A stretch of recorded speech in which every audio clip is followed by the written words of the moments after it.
So Peacemaker season 2 is finally out. And do you really want to taste it? That's something I wish Jacob Anderson from Interview with the Vampire would say to me, would whisper in my ear. But that's another show. We're talking about Peacemaker.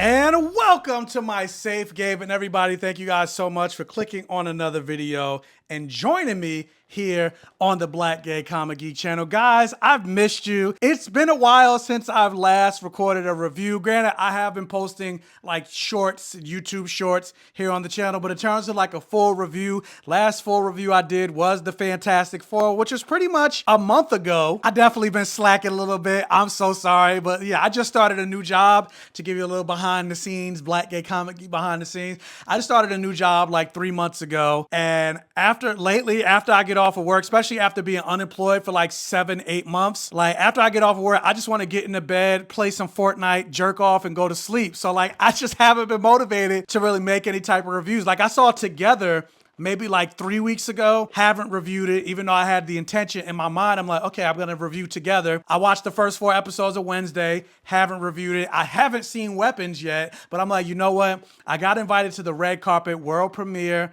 of Peacemaker season 2. Shout out to Fantastic Frankie for inviting me. I was her +1, which guys, I'm gonna put the picture right here. I actually got to meet, talk with, and shake hands with James Gunn himself. So your boy's coming up in the world. He was like, he spoke to me. It's like a pleasure to meet you, yada, yada. Now I got to get him to follow me. James Gunn, follow me, hit your boy up. They only showed us the first episode. This is going to be a non-spoiler review. Or maybe I should do spoilers, because by the time I upload and edit this, it'll be basically be close to 9 o'clock. Nah, I'm gonna do a non-spoiler review. But yeah, this episode is called The Ties That Grind. And obviously we know the first, or if you, hopefully you've seen the first season of Peacemaker, we know that that season was tied to the original DCEU, the Zack Snyder verse.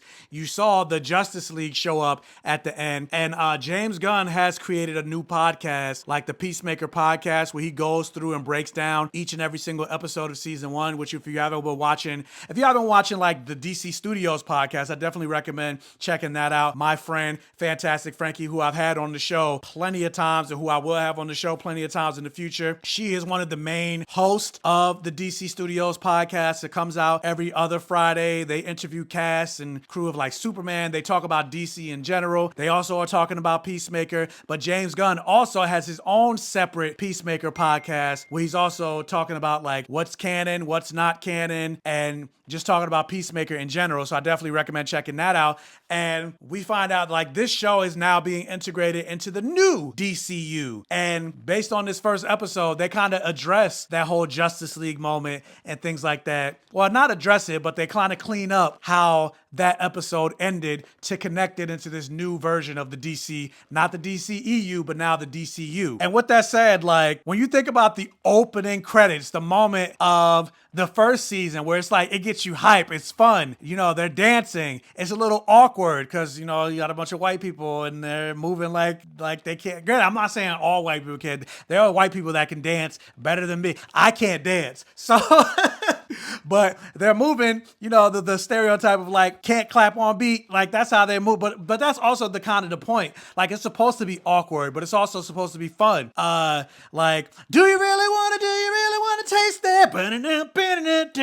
Like that's that first season. But then you get to the opening credits of this season, it's a little bit more somber. It's a little bit more mellow. It's a little bit more, it's not as hype. It's not as energetic in a way. So my first time watching it, like my first impression, I was a little bored, to be perfectly honest, of the opening credits. But then after I actually watched the episode and see like where this show is potentially going in terms of like the tone of season 2, I was like, oh, I guess this kind of makes a little bit more sense, you know, in terms of like why it's a little bit more somber, because based on this first episode, it seems like this is going to be a more somber season. Based on what I'm seeing from this episode, this is really going to dive into Christopher Smith, which is Peacemaker's name, as a person and kind of break him down a little bit, it seems like, and like show him how he thinks of himself and then how the world sees him and how his life actually turns out to be. Because if you've seen the trailer, this is not a spoiler, you'll see that he ends up in an alternate universe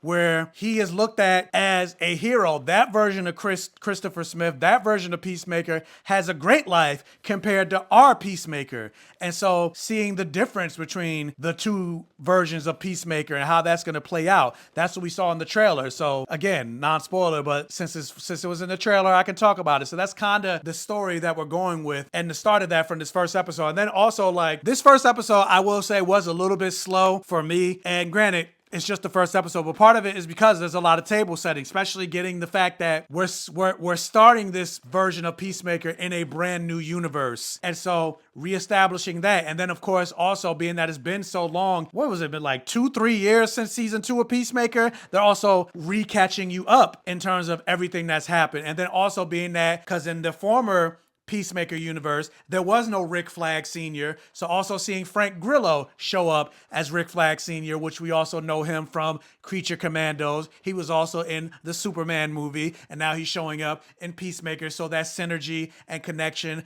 of the DCU. We also, if you saw the trailer, we see Guy Gardner show up. We see Hawkgirl show up. So rebuilding and setting that table of how this season is going to go. So that's also why it was a little bit slow. Now, with that said, I'm not saying it was not good. It just was a little slow, but it was still very interesting. And speaking of interesting, one of the complaints that I had with regards to season 1 is, like, pretty much after season 1 ended, James Gunn came out and spoke with IGN and said that Peacemaker is bisexual. And they do have that moment in season 1 where he kind of says, like, I haven't had sex in a long time, but then he stops and then he said, well, actually, no, I haven't had sex with a woman in a long time, which basically implies that, because, you know, he was also in jail, so it also implies that he's been having sex with men while in jail. And then we also seen that scene where Peacemaker, Vigilante, and a random girl were having sex, implying that Peacemaker,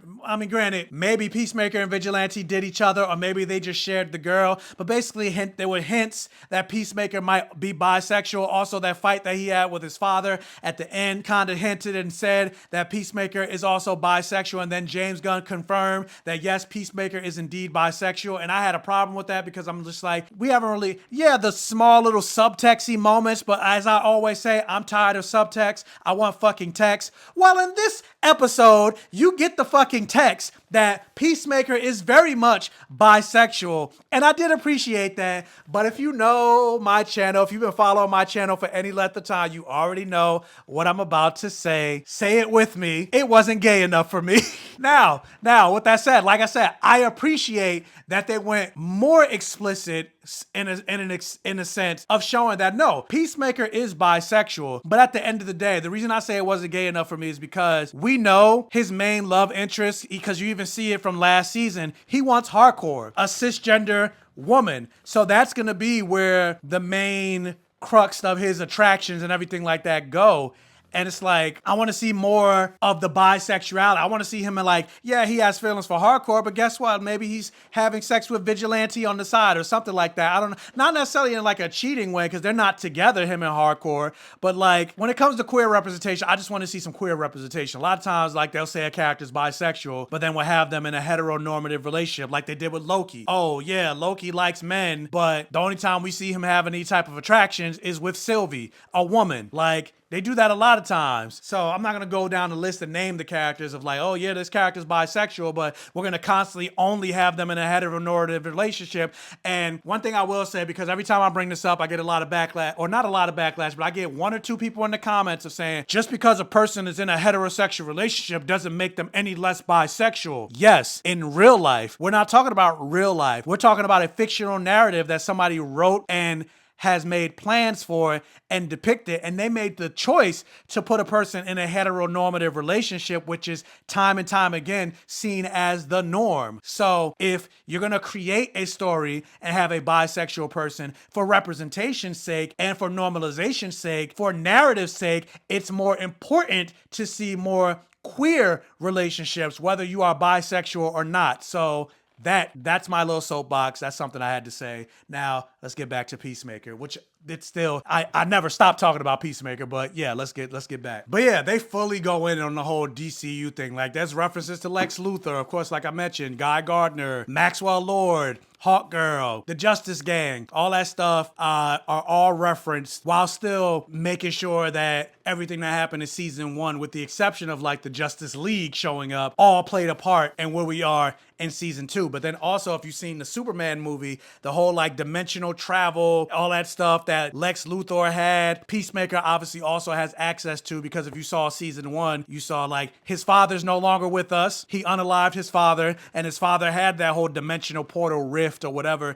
in his room, which is similar to what Lex Luthor did in Superman. So I think they did a good job in like interweaving this season into the DCU. But with that said, for this first episode, we see a lot of Peacemaker, obviously, because it's his show. We see a lot of Adebayo. We see a lot of Harcourt. We only see a little bit of Vigilante and a little bit of Economos, but of course we still are gonna see, you know, it's only the first episode. We got like 8 episodes, but I can't wait to see the rest of the crew all get back together, especially Vigilante. Like Vigilante is my favorite character. I ship Vigilante and Peacemaker, so hopefully they get together at some point. I also love me some Adebayo. I love me Danielle Brooks just as in general as a person. I feel like if Danielle Brooks and I met in like person, we would get along so well. Like just her energy, like I just feel like we would get along so well. But yeah, but I don't know what else to say that's non-spoiler about this episode. I mean, I enjoyed it. Like I said, it was a little slow, but I enjoy where I think this show is going, and they're doing a lot of interesting things. And talk about blood, sex, gore, and magic. There's all of that, and it's especially the sex part in this episode. And that's all I'm gonna say. But yeah, I can't wait to see where the rest of this season goes. I know that James Gunn specifically said he is not, because people only saw the first 5 episodes, but he was like, I'm not giving out 6, 7, and 8. And he was like, he even said at the red carpet that I saw an interview of this part, that he wasn't even letting his publicist see the last 3 episodes, because I guess something crazy is gonna happen at the end of this season or whatever. So I'm curious to see where the story goes and how it's gonna end. Based on, like I said, based on this first episode, I definitely feel like it's going to be a pretty sad season for Peacemaker. Like he's going to go through the ringer, and I can't wait to see how that happens and see how he comes on the other side of it. So Peacemaker season 2, it's fun.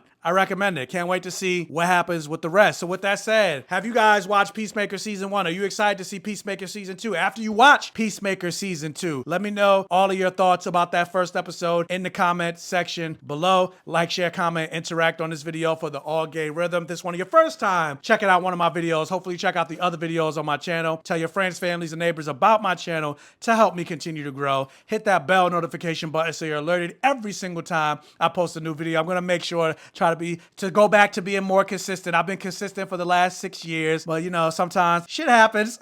But you know, I'm gonna be reviewing every single episode of Peacemaker week to week, and I still got to do, like I said, I still got to do Together, etc. I still haven't finished season 2 of the Sandman, so got to get on that as well, etc. But yeah, hit the bell notification button so you're alerted every single time I post a new video and all of that stuff. And so, see you for episode 2 of Peacemaker. And as always, I will catch you guys next time.